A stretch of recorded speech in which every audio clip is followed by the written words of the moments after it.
좋은 하루를 허락하신 하나님께 감사드립니다. 오늘도 나의 생명을 하루 연장하신 하나님의 은혜를 기억하면서 우리에게 주신 하루 최선을 다해서 살고 건강하고 즐겁고 기쁘게 살고 기도하며 살고 찬양하며 사는 한 날만 되시기를 바랍니다.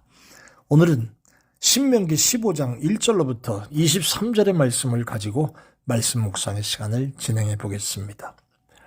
우리 고국에 대한 정치를 생각하면 조금 가슴이 답답할 그럴 때도 있겠지요. 지금 윤석열 대통령 많은 분들의 기대를 가지고 정권을 잡았지만 글쎄요, 그 기대가 얼만큼 만족스러운지 잘 모르겠습니다.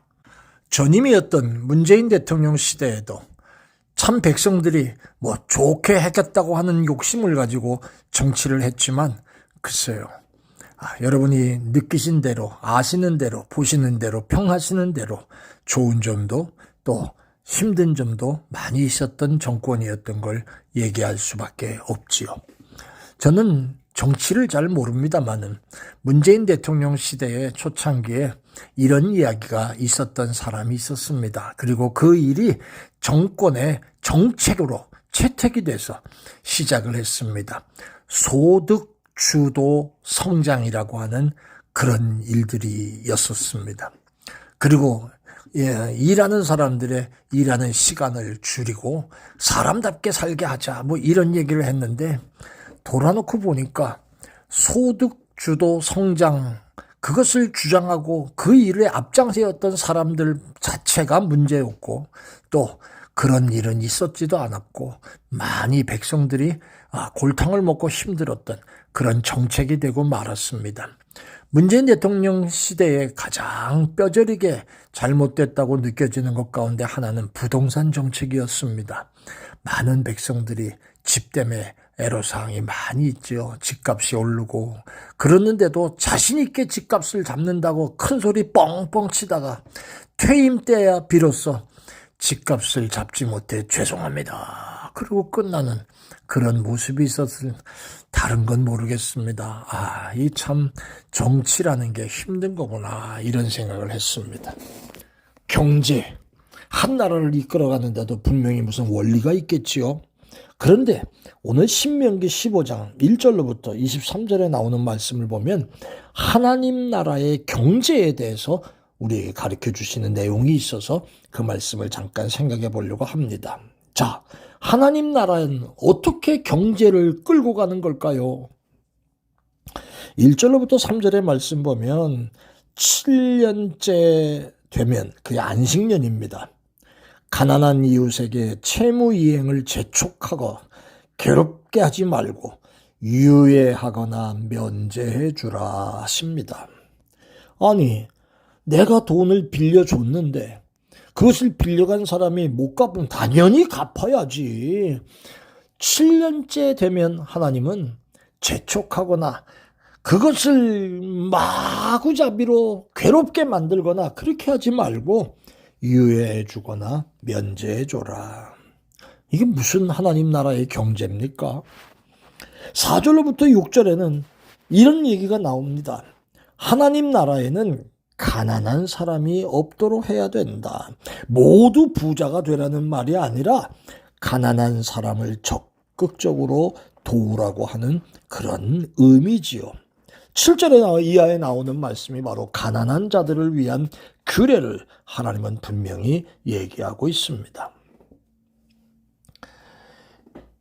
이스라엘 백성이 종이 되었던 동족에게 7년이 되는 해에는 자유를 주어야 한다라고 하는 것이 12절부터 나오는 말씀이지요. 히브리 사람이 종이 되었을 때에 7년이 지난 해는 자유를 주어라 라고 말씀하십니다.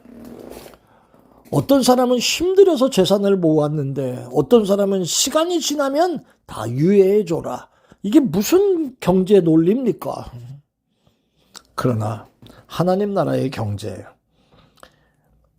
7년마다 시행되는 면제의 규례, 탕감의 규례, 돌봄의 규례, 서로 돌아보고 가난한 자들을 돌보도록 하는 규례, 이 규례는 돈의 원리가 아니라 하나님의 자비로움의 원리를 따른다는 겁니다.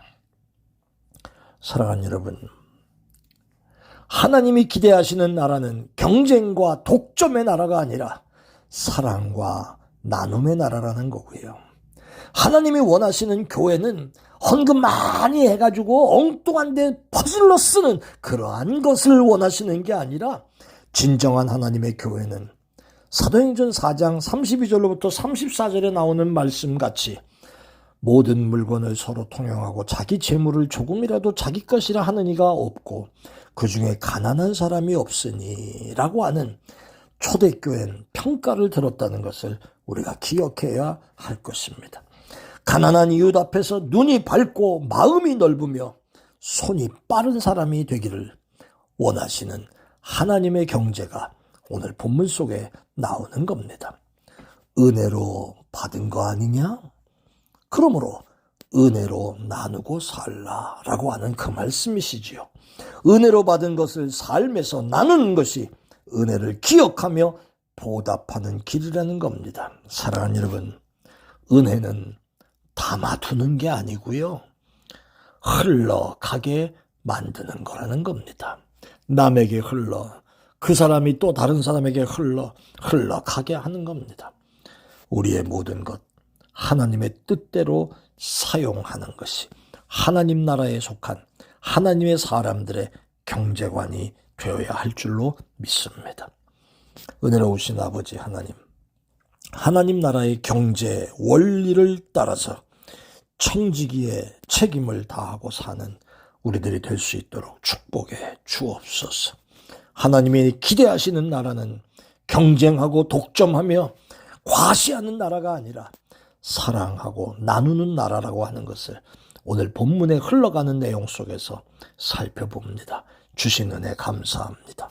이 말씀을 기억하고 우리의 삶도 그리 되게 해 주옵소서. 예수님 이름으로 기도합니다. 아멘. 고맙습니다.